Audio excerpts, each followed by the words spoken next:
the after the final rose is coming up, and you're known for probably having one of the most, I don't know, watched or popular after the final roses. What advice can you give the guys? I would just say have organized thoughts going into it.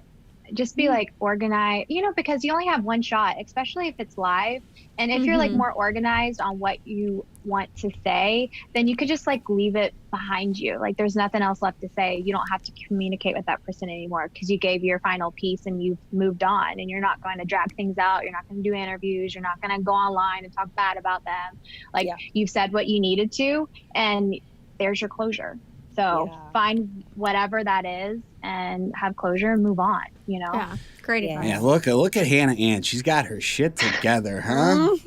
She said, nope, I'm going to say it all right here. I'm going to leave it all on the table. Yeah, just like lay it all out and just move on, It's so crazy how people, they'll come off the show and they'll talk poorly about, their experience, or talk bad about the producers, or talk bad about the people that they were, on the show with. And it's just like move on, the more positive you are, the more positive things will happen to you, just like be appreciative. Well said. Move on. Well said. Yeah.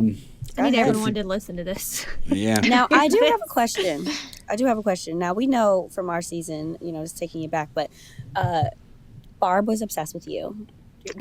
Do you talk to her still? When was the last time you talked to her? No, I haven't talked to either of them since the final rose. So I think, that's just the best thing to move forward. I always will think a lot of her. She'll always be like a special person to me because she was such a supporter of me, and we, had a lot in common. So I'll always, appreciate her. I mean, we live in the same area, so who knows, I might run into her one day.